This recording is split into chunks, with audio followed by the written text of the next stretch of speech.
Hola a todos, soy Aitor, neuropsicólogo de Estima Moratalaz, y en este vídeo os quería mostrar la charla realizada en el grupo Cuidarte acerca de cuidar al cuidador, basado sobre todo en los enfermos de Alzheimer. En esta charla lo que quise primero es hacer una introducción donde hubiese un resumen previo de los temas tratados en las charlas previas. Y quise hablar sobre todo haciendo hincapié en el concepto de envejecimiento normal contrapatológico y realizar una pequeña descripción básica de la enfermedad de Alzheimer para posteriormente poder hablar del tema en cuestión, que es cuidar al cuidador, tratando los puntos de tipos de cuidadores, cuál es el perfil típico de cuidador de persona con enfermedad de Alzheimer, cuáles son las alteraciones que aparecen en estos cuidadores, qué actuaciones podemos hacer para intervenir en estas personas y cuál es la importancia del centro de día en la vida de estas personas y cómo sobrellevar esta situación. Para empezar, quise hablaros o recordaros qué es el envejecimiento. El envejecimiento es un proceso natural en el que se desenvuelve cualquier ser vivo. Evidentemente es algo irremediable, tiene una duración variable y que evidentemente también va a tener influencia de las condiciones propias de cada persona, como es la vulnerabilidad previa, acontecimientos vitales vividos y toda vida acabaría pues, con la muerte. No obstante, este proceso de envejecimiento puede ser de dos tipos. Podría aparecer un envejecimiento normal, que sería aquel deterioro esperable por el desgaste de los años y que afectaría a nivel motor, cognitivo, emocional, etcétera, y que no tendría asociado o no tendría por qué tener asociado una patología o enfermedades. Sin embargo, en el envejecimiento patológico sí que habría un deterioro no esperable por el paso de los años y que alteraría significativamente la vida diaria de la persona. Es aquí donde hago hincapié en la palabra demencia y más concretamente en la enfermedad de Alzheimer. Por lo tanto, como resumen, sería que el envejecimiento normal es esperable, natural, sin alteración grave de la vida del usuario y sin tener por qué no tiene por qué tener una vinculación a enfermedades o patologías graves. Aparece una mejor conservación de la capacidad cognitiva y aparece una menor implicación de la enfermedad en la vida de la persona. Sin embargo, el envejecimiento patológico, como decía, no es esperable, tiene una mayor gravedad en intensidad o funcionalidad, aparecerían las llamadas patologías y enfermedades, más concretamente la de Alzheimer. Aparecería también una pérdida de la capacidad cognitiva y funcional, un aumento de la dependencia del enfermo y, en general, un deterioro de la vida del usuario con afectación cognitiva, conductual, afectiva, social, etc. Aquí yo aclaraba que, por un lado, tendremos el concepto de demencia y, por otro lado, el de Alzheimer. El Alzheimer es un tipo de enfermedad que provoca una demencia y que llevaría consigo un deterioro en distintas capacidades funcionales cerebrales, ¿vale? Entonces, más concretamente, sería un síndrome de naturaleza crónica que llevaría consigo el deterioro del funcionamiento cognitivo más allá de lo esperado por el envejecimiento asociado a la edad y que afectaría, como decía, a distintas funciones cerebrales como la atención, la memoria, la orientación, las funciones ejecutivas y que también podría llevar consigo alteraciones conductuales y emocionales. Con alteraciones de la atención, bueno, pues muchas veces me comentáis que en ocasiones vuestro familiar se pierde en las conversaciones, le cuesta seguir una película o seguir una actividad durante un periodo de tiempo considerable. Esto llevaría consigo, evidentemente, pues alteraciones en la atención. La memoria, por supuesto, problemas a la hora de recuerdo de hechos recientes. La orientación, no saber muy bien en qué día, mes o año se encuentran, o si hablamos de un deterioro más avanzado, pues estaríamos hablando, pues no recordar, por ejemplo, sus datos personales, ¿no? Los nombres de los hijos, cuándo es su fecha de nacimiento, etcétera. Las funciones ejecutivas, que son todas aquellas actividades que llevan consigo una serie de pasos para llegar a una meta. Y las alteraciones conductuales y emocionales, que ahora hablaremos también de ellas más adelante, pues ansiedad, depresión, desinhibición conductual, etc. Aquí también puntualicé sobre un dato concreto, que es que la enfermedad de Alzheimer explica del 60 al 70% de los casos de demencia en la actualidad y que, claro, en los últimos años se han aumentado los números de casos. Evidentemente, ahora mismo existe un aumento de la esperanza de vida. Esto quiere decir que las personas de hoy en día viven más años que antiguamente. Por lo tanto, si sabemos que estas enfermedades suelen aparecer en edades avanzadas y ha aumentado la esperanza de vida, ahora hay más personas que llegan a esos años en los cuales la demencia y el Alzheimer suelen estar más presentes. Aquí quise hablaros de los factores de riesgo existentes en la actualidad o que se sabe que tiene relación con la aparición de la enfermedad de Alzheimer.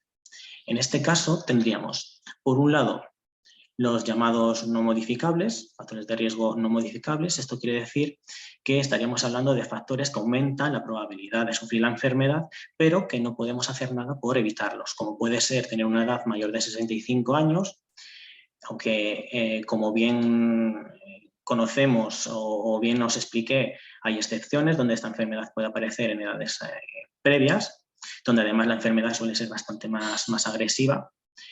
También el hecho de ser mujeres, aquí también hablé del dato de que las mujeres suelen vivir más años que los hombres y por lo tanto suelen llegar a estas edades con más probabilidades que los hombres. También antecedentes de familiares de primer grado. Esto quiere decir que aquellas personas que hayan tenido un familiar cercano, un padre o un abuelo que hayan tenido esta enfermedad, aumenta la probabilidad también de sufrir esta enfermedad. Evidentemente esto tiene relación con los genes.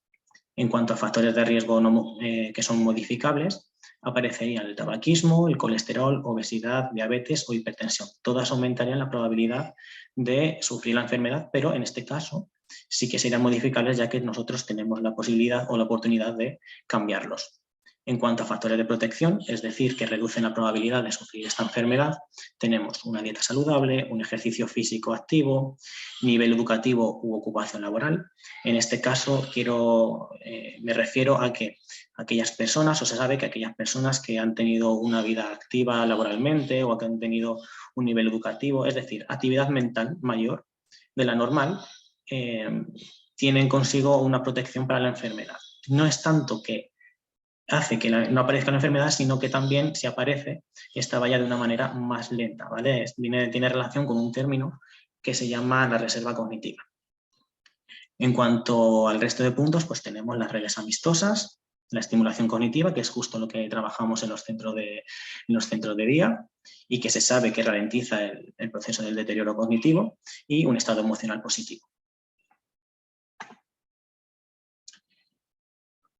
¿Cuáles son las fases de la enfermedad de Alzheimer? Bueno, aquí os contaba que clásicamente se han dividido en tres. Por un lado tendríamos la fase 1 ligera o leve, donde aparecerían las primeras anomias. Esto significa, anomias es lo que muchas veces me habéis comentado, ¿no? Esas veces en las que veis al familiar que os sabe describir un objeto, que os sabe describir una idea, pero que no consigue decir la palabra concreta que es. Luego los puntuales olvidos de hechos recientes, el no acordarse de algo que le acabáis de decir o donde han colocado algo. También os he indicado el no insight o falta de conciencia de enfermedad. Muchas veces estas personas todavía no son conscientes del problema que tienen y se sienten más autónomos de lo que realmente son. Pero también está en contrapartida lo contrario, es decir, la tendencia a evitar o aislarse en aquellas personas que sí se están dando cuenta del proceso que se están dando en ellos y que les lleva a querer evitar o aislarse para así no mostrar a los demás los pequeños fallos que ya ellos están empezando a notar. En cuanto a la fase 2 o fase moderada, tendríamos el no aprendizaje de información nueva, es decir, seguimos con olvidos de hechos recientes, fallos en la comprensión, que muchas veces me decís, es que le tengo que explicar varias veces lo mismo porque es que parece que no me entiende. Bueno, aquí yo muchas veces os digo lo de la simplificación de los mensajes para que ellos os entiendan más, ser más directos y más concisos. Cambios en el comportamiento también pueden aparecer, empobrecimiento del lenguaje y desorientación, ¿vale? Aquí también incluyo lo de las alteraciones emocionales que pueden deberse precisamente a ese momento en el que ya el enfermo se empieza a dar cuenta de los síntomas en sí mismo, ¿no?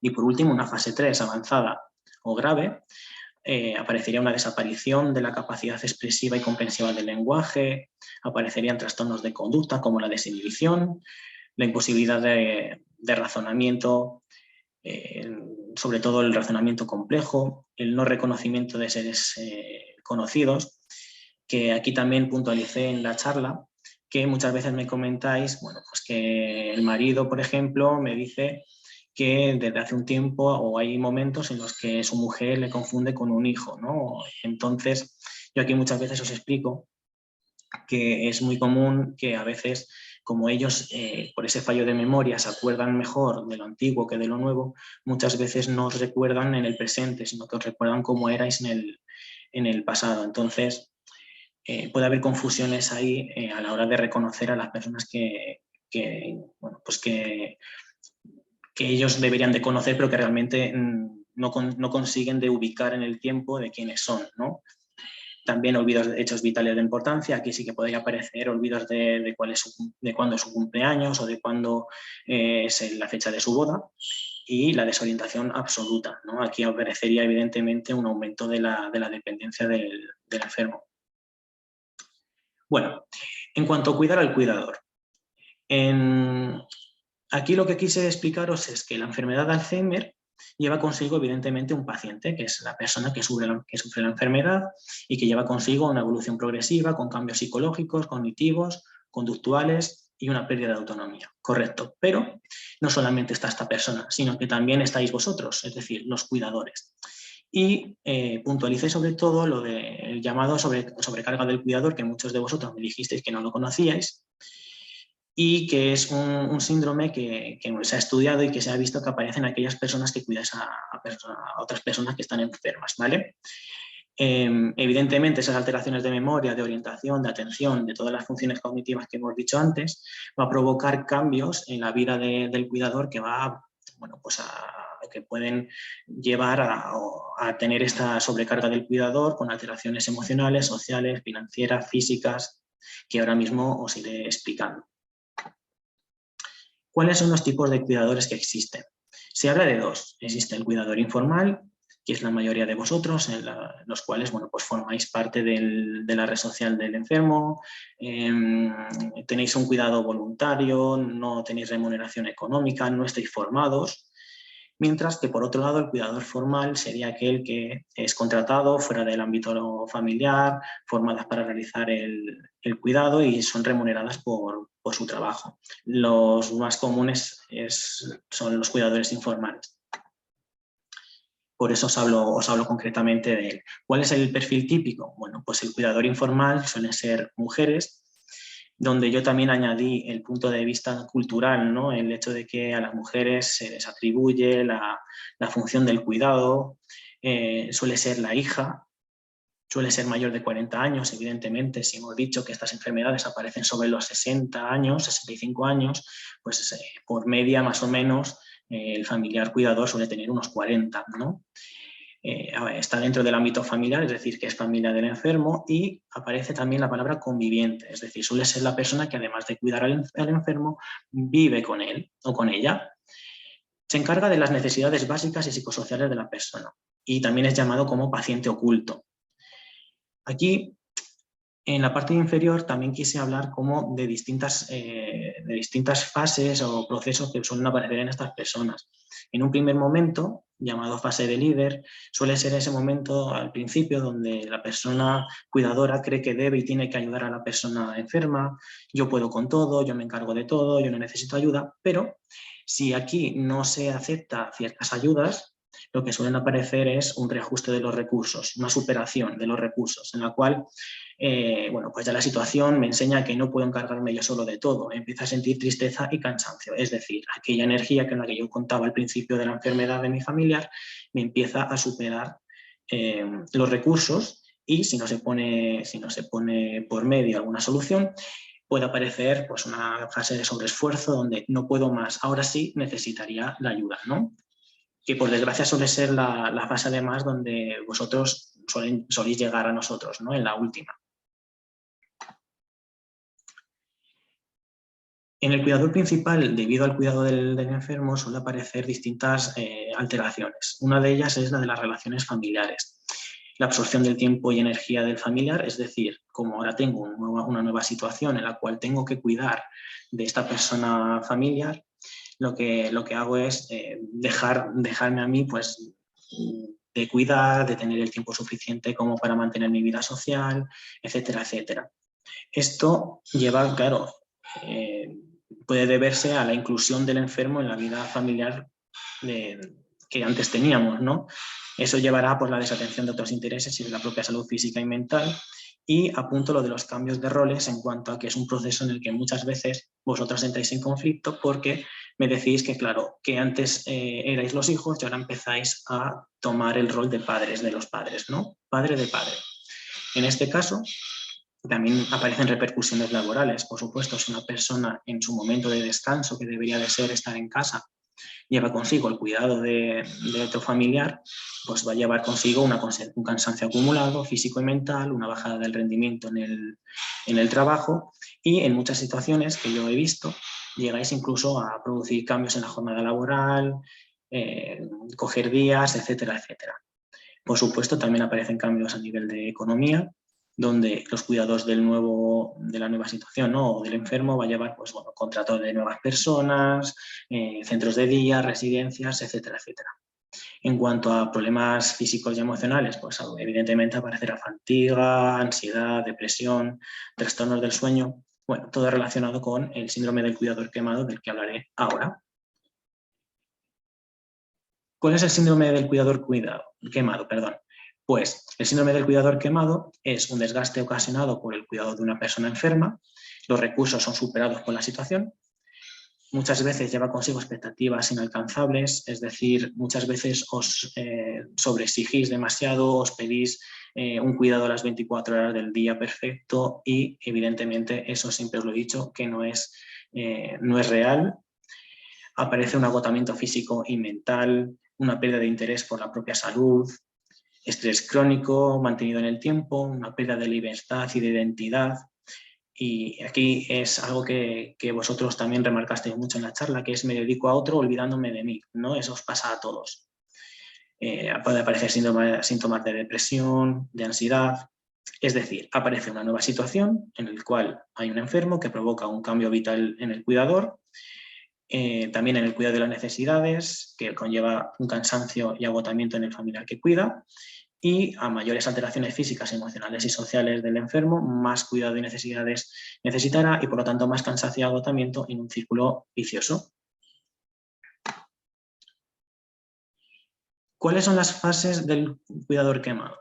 Bueno, se ha estudiado y se ha visto que existen, por un lado, una fase de estrés laboral. Aparece una sobrecarga sin querer pedir ayuda, suele aparecer al principio, solemos justificar, quitar importancia, negar ayudas, para más tarde pasar a una fase de estrés afectivo, donde también va a llevar una bajada de rendimiento, una fase de inadecuación personal y problemas físicos, con alteraciones cardíacas, gastrointestinales, es decir, todos síntomas relacionados con la ansiedad, y una fase de vacío personal. Especialmente pongo cuando aparece una internación en una institución o un fallecimiento, es decir, aquí os hablaba de ese momento en el cual lleváis muchos meses o muchos años cuidando de una persona y llega un momento en el que la situación es insostenible y tenéis que internar a la persona o esta persona fallece.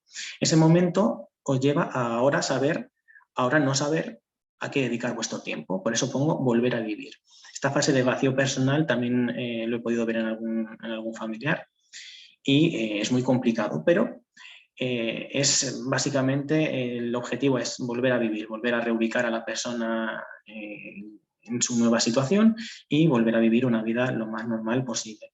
¿Qué otras fases se han descrito? Bueno, pues una fase de adaptación al diagnóstico. Evidentemente, cuando se da un diagnóstico como el del Alzheimer, es una etiqueta que tiene consigo un shock bastante importante y que unos van a necesitar más tiempo que otros para poderse adaptar. Es muy importante aquí, o yo considero muy importante la información que se tiene. De hecho, por eso es uno de los objetivos por el cual se realiza este tipo de charlas, ¿no? Aparecería una fase también de perplejidad, una fase de impotencia, de no poder hacer nada, una fase de dualidad también. Es muy común que aparezcan momentos en los cuales veis a la persona capaz de hacer ciertas cosas y de repente no, ¿no? Como este tipo de enfermedades también pueden ir fluctuando. También vosotros mismos emocionalmente lleváis o caéis en una montaña rusa de sentimientos. A veces consideráis que la persona es capaz, la veis mejor, luego no. Y todo esto puede llevar también a una fase de cansancio o una fase de vacío en el caso de duelo, que para muchas personas, como decía, puede verse como una fase también de liberación y de recuperar su propia vida. ¿Qué alteraciones psicológicas aparecen en el cuidador quemado? Bueno, pues aparecerían, por ejemplo, aumentos de los índices de ira, sentimiento de irascibilidad ante los estímulos externos. Esto quiere decir que muchas veces me decís, es que llevo una temporada que parece que me enfado por todo, que me cabreo por todo, ¿no?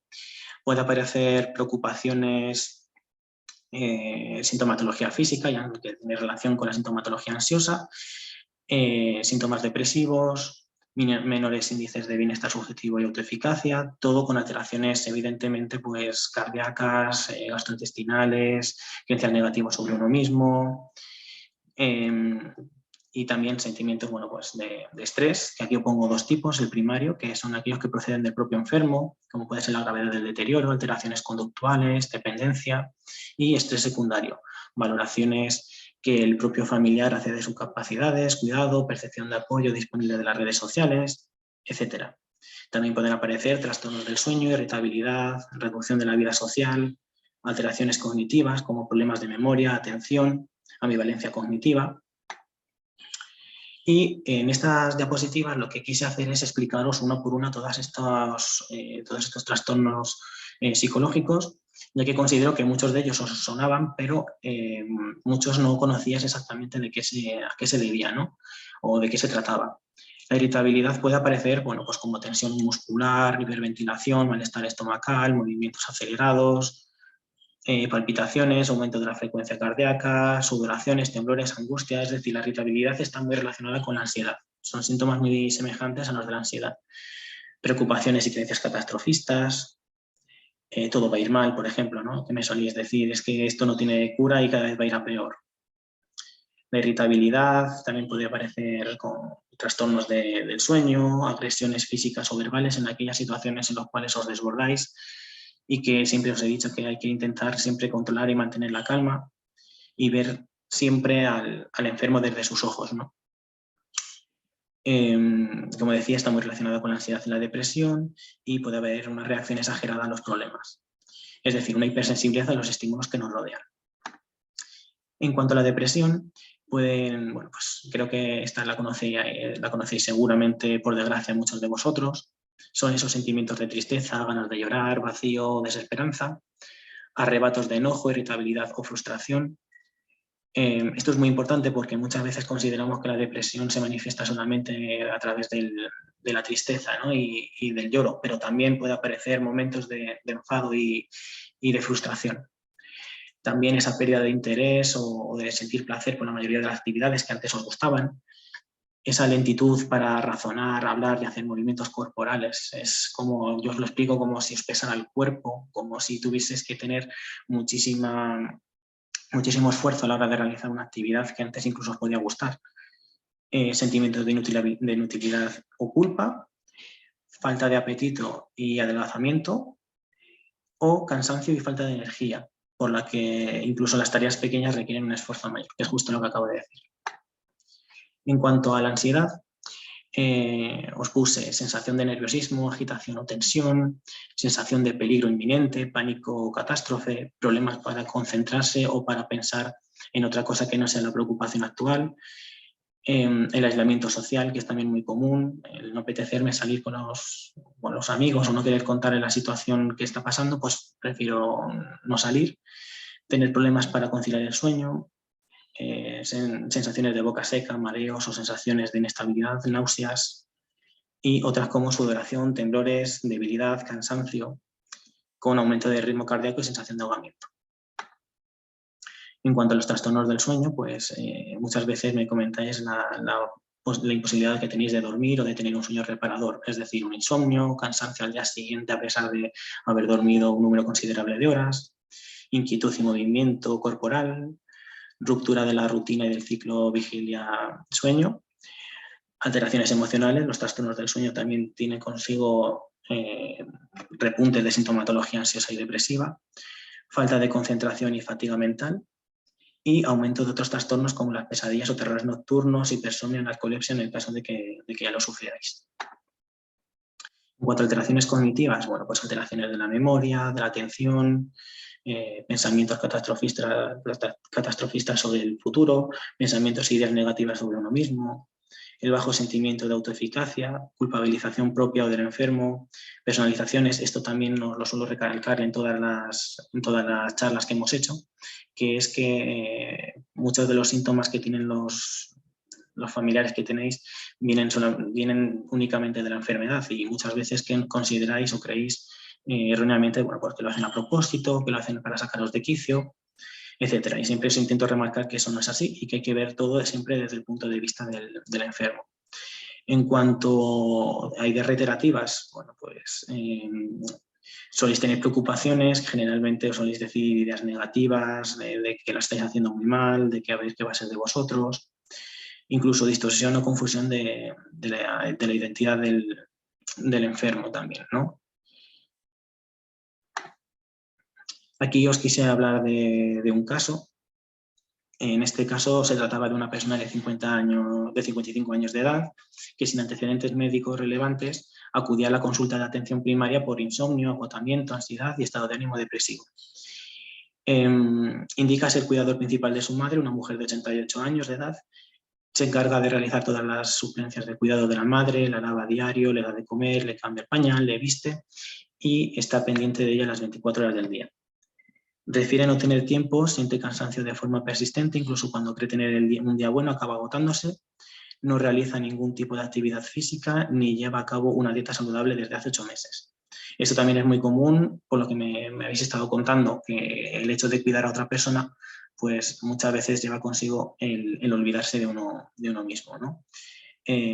Evidentemente toda esta situación provoca falta de energía durante el día y agotamiento en el trabajo. Tampoco tiene tiempo para salir o dedicarse tiempo para sí mismo, que es algo que también os suelo hablar en todas las charlas, el hecho de no perder una rutina, el hecho de no perder vuestros propios, vuestra propia vida social e incluso familiar, siempre que se pueda mantener y tener a la persona en esa misma vida familiar que estaba antes, pues existe la posibilidad de seguir manteniéndola dentro de lo posible. Y dice, no cree poder sacar momentos de desconexión tampoco porque se sentiría culpable de no estar pendiente de su madre. No pide ayuda porque siente que debe ser quien devuelva a su madre los cuidados que ella le dio. Esto es una idea que muchos de vosotros me habéis repetido muchísimas veces, y es el hecho de considerar que yo cuido a mi madre las 24 horas del día y con todo mi esfuerzo porque es lo que ella ha hecho por mí, ¿no? Yo siempre digo que hay que ver la situación, que hay que ver otras salidas y otras opciones antes de llegar al sobreesfuerzo y acabar agotados, como muchas veces venís, tanto física como mentalmente, como psicológicamente o emocionalmente. También os quise hablar aquí de una escala en concreto que rellenasteis en la charla y que evidentemente engloba toda la sintomatología que hemos hablado del cuidador quemado y que, por desgracia, y así me lo hicisteis llegar, muchos de vosotros sentíais que cumplíais el perfil de este síndrome.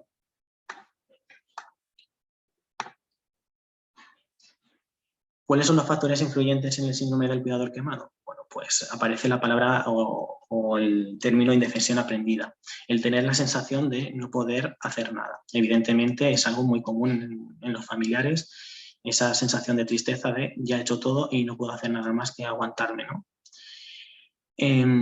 También un interés social, suelen ser personas que tienen la necesidad de cuidar al débil. Como hablábamos del género, suelen ser mujeres a quien se le atribuye históricamente las labores de cuidado, como decía. Son personas con demandas emocionales en el que el peso afectivo para el familiar, cuando este pide demandas, es muy grande. Es decir, hay muchas veces que me contáis que la persona enferma os pide demasiada atención, demasiado cariño, y justamente estas personas, evidentemente, por la relación que tienen con el familiar, pues se sobrecuidan, ¿no? Se puede decir así, y sobreprotegen al enfermo. Estrategias de afrontamiento inadecuadas, es decir, hay veces que incluso negan la realidad en vez de afrontar el problema, o justo lo contrario, el hecho de afrontar el problema como una catástrofe o algo que no se puede manejar. Suelen aparecer bajas percepciones de autoeficacia, es decir, me equivoco en todo, no valgo para esto, me supera, y que muchas veces lleva consigo o tiene consecuencia el no haber gestionado bien el tiempo. Muchas veces os intento cambiar la idea que traéis de es que no tengo el tiempo suficiente para mí. Y yo muchas veces, analizando la situación con vosotros, me doy cuenta de que efectivamente sí lo hay, pero que os pedís estar las 24 horas al cuidado de la persona y os olvidáis de vosotros mismos. Es justo lo que hablaba en lo que aparece en el punto anterior de no fomentar la autonomía del enfermo. Es otro de los problemas que me traéis muchas veces en las llamadas o cuando venís a consulta, que es que hablo con vosotros sobre conocer hasta qué punto yo puedo hacer algo por mi familiar y hasta qué punto debo dejar a él que lo haga para no entorpecerlo en vez de ayudarlo, ¿no? Y por último, hablo también del patrón de personalidad tipo A, es decir, un tipo de personalidad que se caracteriza por la impaciencia, altos niveles de exigencia, hiperresponsabilidad, que muchas veces hace de vosotros pues, tener hábitos poco adecuados, ¿no? Y sobre todo de falta de descanso. ¿Qué consejos psicológicos quise daros en esta charla? Bueno, sobre todo el aceptar las ayudas, ¿vale? El aceptar la ayuda de los profesionales que estamos aquí para escucharos, no perder vuestros hábitos saludables, no olvidaros de los propios cuidados, validar vuestras emociones, es decir, muchas veces os exigís estar bien constantemente y todo el tiempo, y yo creo que en momentos de debilidad que son entendibles y comprensibles, de cansancio, y que, como decía, saber pedir ayuda cuando uno no puede solo con la situación. Para eso, bueno, pues existe la psicoeducación, que esas son las charlas precisamente que estoy haciendo ahora mismo y que hacemos en persona, como, bueno, pues charlas de apoyo profesional que informe sobre la enfermedad de los familiares. Hay muchas veces que me he dado cuenta que vais aprendiendo sobre la marcha con el familiar y que realmente no habéis sido educados ni formados sobre el tema y que os viene muy bien llegar aquí y escuchar cuáles son las fases, cuál es la evolución, cuáles son las posibles evoluciones que puede tener vuestro familiar.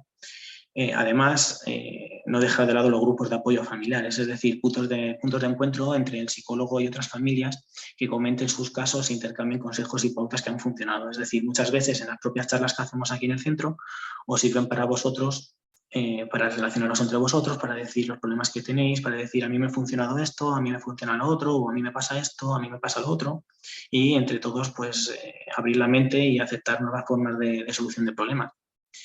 También el entrenamiento en habilidades sociales, que aquí he señalado la importancia de las formas a la hora de dirigirse al familiar, controlar el tono, conocer cómo manejar al familiar, es decir, intentar controlar esas situaciones que muchas veces me comentáis que yo sé que es muy difícil en el momento en el que, bueno, pues os lo he repetido varias veces una cosa, bueno, intentar no perder las formas, ¿no? Utilizar siempre un tono amable, no culpabilizar al familiar, utilizar frases y órdenes sencillas y directas que favorezcan la comprensión del mismo.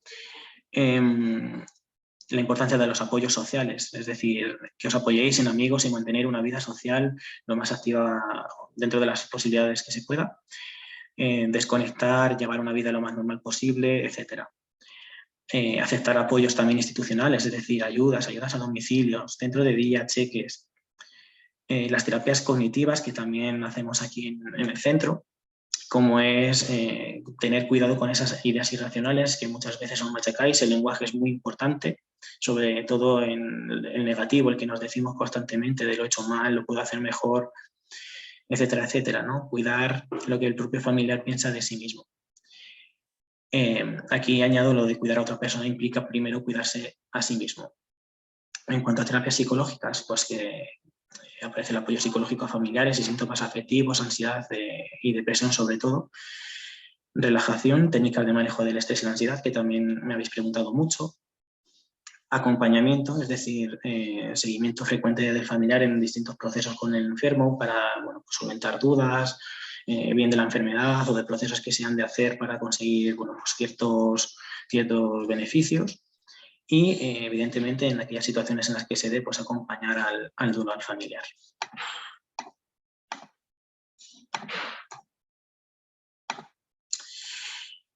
¿Qué tienen en común las intervenciones que solemos hacer con vosotros? Bueno, pues de fomentar la información a los familiares que sea de utilidad para el presente y para el futuro, validar las emociones, normalizar que tengamos momentos de debilidad, establecer una rutina que nos permita tener tiempos para nosotros, controlar los objetivos y expectativas de los familiares, muchas veces, como os decía, irreales, autorreforzarse también, el darse un apoyo positivo, ¿no? Y un refuerzo positivo a sí mismo cuando las cosas se hacen bien y yo las necesito, disminuir la interdependencia, es decir, fomentar la autonomía del enfermo y del familiar, no ignorar el problema, intentar hablar y abordarlo sin miedo o prejuicios con los profesionales, anticipar problemas, es decir, es más fácil prevenir que curar. Aquí muchas veces me habláis de trastornos de conducta o algo por el estilo del enfermo en momentos concretos del día y yo siempre suelo dar alguna pauta de cómo anticiparnos, ¿no?, a esa situación para que no se produzca, ya que es más fácil prevenirlo que reconducirlo una vez que ha aparecido. Luego también estrategias de relajación y de autocontrol. Y aquí añado algunas ideas más, como delegar cuidados a familias, centros, personas externas, es decir, yo no puedo con todo, hay personas que me pueden ayudar y voy a aprovechar esa ayuda, ¿no? Sobrellevar los intercambios de roles de hijos a hijos de padres, evitar el aislamiento y tener una vida social lo más activa posible, encontrar un sentido al cuidado y a la vida, controlar las demandas excesivas del enfermo, mediar con las imposiciones sociales, ¿no? Esas ideas que hablaba antes de mi madre ha hecho por mí y ahora yo tengo que hacer por él o por ella, ¿no? Es correcto, pero vamos a ver más, bueno, pues qué más opciones hay para que yo no acabe enfermándome, ¿no? Y favorecer la búsqueda de ayudas en instituciones como las ayudas a domicilio, la teleasistencia, las prestaciones y centros de día y residencias. Vale, y casi para terminar, lo que quise es hablaros de qué es lo que nosotros os aportamos, ¿no? Porque muchas veces hay elementos que vosotros no sabéis y que os sorprendéis cuando os cuento, ¿no? Primero, un centro de día va a cubrir las necesidades básicas del usuario, ya sea cognitivas, físicas y emocionales. ¿Cómo se hace? Pues por medio de las distintas actividades o tareas que realizamos o sesiones que realizamos los técnicos y los profesionales aquí en los centros de día, ¿no? En mi caso, psicología, fisio, terapia ocupacional, etcétera. También somos bueno, pues un lugar de apoyo a familias, es decir, damos acompañamiento e información y muchas veces descarga emocional de los propios cuidadores. Es un punto de información, ya que somos profesionales a los que podéis preguntar y pedir ayuda o consejo en momentos que os consideráis que son críticos y que os sobrepasan. También sirve para pedir ayuda, solicitud y consejos sobre ayudas. Charlas y puntos de encuentro, es decir, son lugares que además de venir a formaros sobre charlas como la que estáis escuchando y que habéis venido en persona, pues también son lugares para encontrar a otros familiares con los que compartir la experiencia y charlas sobre la información relevante de la enfermedad. También lugares donde realizar terapias psicológicas para aquellos que lo necesitéis. Y acompañamiento donde tener aliento y apoyo de personas y sentimiento de menos soledad, ya que muchas veces me habéis dicho que uno de los sentimientos que más sentís es el de la soledad ante el cuidado del familiar. Y incluso en situaciones de duelo, pues tener ese acompañamiento profesional en las últimas etapas del enfermo. ¿Cuáles son las conclusiones? Bueno, pues debemos conocer la enfermedad gracias a charlas y consejos con profesionales para evitar el síndrome del cuidador. No olvidarse de uno mismo, planificar rutinas realistas de cuidado y desconexión personal, no solamente para el enfermo, sino también para nosotros mismos. Favorecer hábitos saludables de alimentación, ejercicio físico y descanso. Ser consciente de nuestras propias limitaciones, de nuestras expectativas y exigencias, ver si son realistas o no. Pedir ayuda a los profesionales e instituciones, delegar y repartir la carga del cuidado y no desaprovechar el apoyo social y familiar que tengamos a nuestro alcance. Ponernos sobre todo en el lugar del enfermo, no culpabilizar ni tomarlo a lo personal, es decir, saber que forma parte de la enfermedad y que por tanto es algo normal que no está o que no es algo que no están haciendo para molestarnos o hacernos daño. Y para terminar, quise aquí hablar de una viñeta. Os enseño una viñeta en la cual aparece una persona mayor, ¿no? Y una niña en la que dice, cuando tú olvides, yo recordaré seguir luchando. Muchísimas gracias por escucharme, espero que os haya servido de mucho esta charla y nos vemos en la próxima. Muchísimas gracias a todos y un besazo enorme.